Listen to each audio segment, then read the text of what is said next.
Yo, it's a stick figure historian, guys! So, in the last episode, we talked about the Battle of Marston Moor. This battle marked the beginning of the end for royalist control in the north of England. Rupert marched his army back over the Pennine Mountains, forgetting his old dreams of crushing the rebellion, and abandoning the territory to the Roundheads. Cavendish was so disheartened over the defeat that he simply could not bring himself to fight any longer. He felt at this point that all hope was gone. King Charles was destined to lose. He boarded the first ship he could find bound for Europe. And Eythin was right behind him, all the while ranting and raving about how this was all Rupert's fault. While at the same time, Rupert was cursing Eythin as the author of the disaster. Each blamed the defeat on the other man. Who truly was to bear the blame? We'll never know. The city of York, now left to fend for herself under a new commander, was under siege again. She held out bravely for 2 more weeks, before surrendering to Lord Fairfax on honorable terms. The North was now officially lost. But it did not fall with horror. Lord Fairfax was very courteous to the defeated royalists, and he was also very careful to make sure that his men did not molest the citizens of York, no matter if they were for king or parliament. This may not sound very significant to you, but it is rather remarkable when we look at other cities that have surrendered in wartime. Oftentimes the soldiers are allowed to plunder homes and mistreat the people. Sometimes they will even kill the citizens. But Fairfax was an honorable man, and he had good control over his men. He didn't let his troops do those awful things. But we will turn our attention to the south now, and see how old Robin was faring. You may remember from a few episodes ago that he was heading to Lyme Regis to save it from Prince Maurice.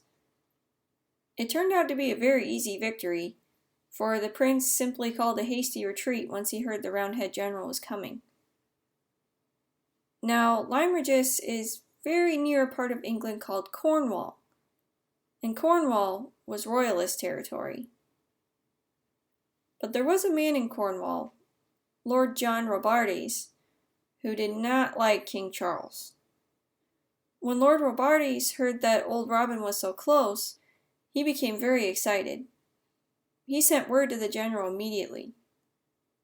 If you come into Cornwall and save the city of Plymouth, which was a Roundhead stronghold then under siege, you will free us from the yoke of King Charles, and then I am sure that the whole countryside here will rally to your banner.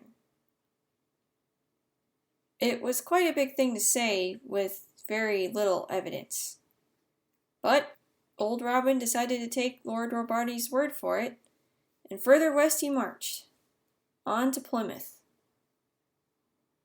But King Charles was not idle. He knew just as well as Lord Robartes how important Plymouth was, and he wasn't about to lose both Cornwall and the north in a single year. He flew off west in hopes of cutting old Robin off, before any more reinforcements could reach him, while all along the way he gathered more and more men like a gigantic deathly snowball. But it wasn't merely politics that drove Charles on this time.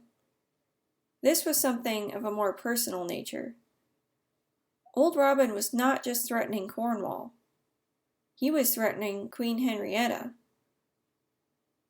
You see, back earlier in the year, when the Scots had come sweeping down into the north, Charles had decided Henrietta must go further southwest for safekeeping. He sent her to Bath, a slow journey as she was very pregnant at the time. Eventually in June she went even farther west to Exeter, but at that point she wasn't strong enough to travel anymore. Here the child was born, a princess. It had been a very difficult birth for both Henrietta and the baby, and they planned to stay a while to rest in Exeter.